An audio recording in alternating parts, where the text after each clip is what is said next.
Bismillahirrahmanirrahim. Assalamualaikum warahmatullahi wabarakatuh. Salam sejahtera untuk kita semua. Yang saya hormati dan banggakan Ketua Umum Pengurus Pusat Persatuan Anggota BPD Seluruh Indonesia, Saudara Ferry Radiansah, Sekjen Persatuan Anggota BPD Seluruh Indonesia, Saudara Ibnu Katsir, para pengurus Provinsi Persatuan Anggota BPD Seluruh Indonesia, para pengurus daerah, kabupaten kota, BPD seluruh Indonesia, anggota BPD seluruh Indonesia dimanapun Anda berada. Pertama-tama, marilah kita panjatkan puji syukur kehadirat Allah Subhanahu wa Ta'ala, karena atas rahmat dan karunia-Nya kita masih diberi kesempatan untuk bertemu dalam keadaan sehat walafiat. Saya memohon maaf karena tidak bisa hadir secara fisik di tengah-tengah saudara sekalian dalam acara Rakernas sekaligus peringatan HUT ke-1 Persatuan Anggota Badan Permusyawaratan Desa Seluruh Indonesia hari ini. Bapak, Ibu, dan saudara sekalian yang saya hormati, topik bahasan yang diberikan kepada saya oleh panitia dalam acara ini adalah membangun Indonesia dari desa. Topik ini sangat tepat dan sesuai dengan apa yang selama ini kami gaungkan di DPD RI, karena saya selalu mengatakan bahwa wajah Indonesia adalah wajah dari 34 provinsi di Indonesia, dan wajah provinsi adalah wajah dari seluruh kabupaten kota di wilayah tersebut. Begitu seterusnya hingga ke pemerintahan terkecil di Republik ini, yaitu desa. Saya juga seringkali menyampaikan dalam beberapa kesempatan bahwa desa harus menjadi kekuatan ekonomi, karena desa harus mampu menjadi pencegah urbanisasi yang kerap menimbulkan masalah sosial dan ekonomi di kawasan perkotaan. Karena itulah program pembangunan yang sudah dicanangkan Presiden Joko Widodo, yaitu pembangunan Indonesia sentris, harus kita kawal dan dorong untuk terwujud, karena konsep Indonesia sentris itu artinya pembangunan merata, bukan lagi terfokus di Pulau Jawa. Karena itu, pemerintah mengalokasikan dana desa yang cukup besar, bahkan diupayakan terus meningkat dari tahun ke tahun. Tercatat sejak tahun 2015 hingga 2019, dana desa yang sudah dikucurkan mencapai 257 triliun rupiah, dan dari tahun 2019 hingga 2025, pemerintah bertekad mengalokasikan hingga 400 triliun rupiah ke seluruh desa di Indonesia.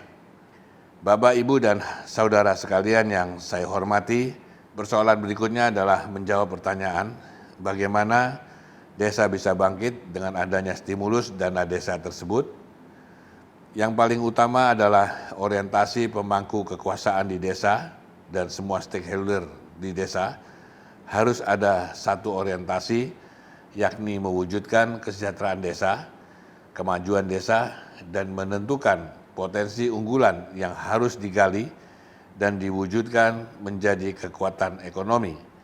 Potensi desa harus dipilih dan ditentukan karena antara satu desa dengan desa lainnya tentu memiliki perbedaan potensi.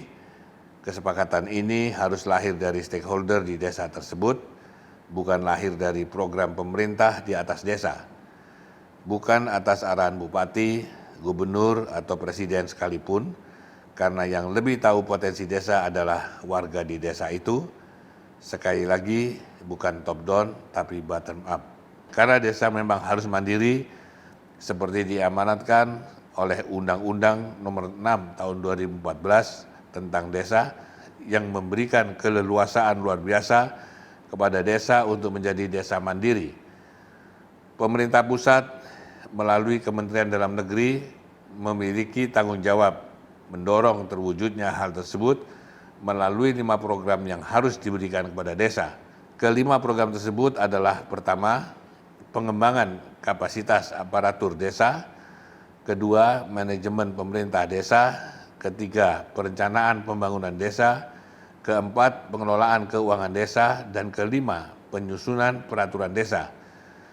5 program tersebut harus diakses oleh desa di Kementerian Dalam Negeri, karena hal itu menjadi amanat dari Undang-Undang Nomor 23 Tahun 2014, di mana pasal 8 ayat 3 dan pasal 373 ayat 3 dikatakan bahwa pembinaan dan pengawasan penyelenggaraan urusan pemerintahan dan penyelenggaraan pemerintahan daerah secara nasional dikoordinasikan oleh Menteri Dalam Negeri. Begitu juga dengan Kementerian Pembangunan Desa dan Transmigrasi juga memiliki 4 program prioritas yang harus diakses oleh setiap desa. Keempat program prioritas tersebut adalah pertama, memproduksi produk unggulan kawasan pedesaan atau Prukades. Kedua, membuat embung desa. Ketiga, mendirikan badan usaha milik desa atau BUMDes. Dan keempat, membangun sarana olahraga desa. DPD RI secara khusus juga mendorong optimalisasi BUMDes dengan mengajukan inisiatif rancangan undang-undang BUMDes yang tahun ini sudah masuk dalam program legislasi nasional atau prolegnas, karena bagi DPD RI pendirian BUMDes sangat penting bagi kemandirian ekonomi desa, sebab BUMDes mendorong kontribusi keuangan desa dari hasil usaha mereka. Misalkan saja ada satu proses produksi yang bisa dikelola BUMDes, hal itu tentu lebih baik daripada dikelola individual. BUMDes bisa melibatkan banyak orang dan mampu berkontribusi menambah pendapatan desa. BUMDes juga bisa memotong permainan para tengkulak yang memainkan harga pasar, karena selama ini petani dengan lahan kecil hanya memiliki akses pasar ke tengkulak. Apabila BUMDes mampu mengorganisir petani kecil dan menjual hasil pertanian atau perkebunannya langsung ke Bulog, pasti tengkulak tidak mampu memainkan harga dan petani kecil mendapatkan hasil penjualan yang lebih layak. Dan apabila BUMDes menjadi besar, tentu BUMDes berperan sebagai kekuatan ekonomi yang berbasis ekonomi kerakyatan. Kedepannya desa justru memberikan kontribusi dana ke negara dengan adanya pajak dari BUMDes yang sudah mapan. Dan pada akhirnya desa sebagai kekuatan ekonomi benar-benar terwujud. Inilah yang harus menjadi fokus rapat kerja nasional BPD kali ini untuk dapat diperjuangkan dengan rekomendasi yang tepat sasaran, sehingga keberadaan Badan Musyawaratan Desa dapat dirasakan manfaatnya oleh seluruh stakeholder di desa.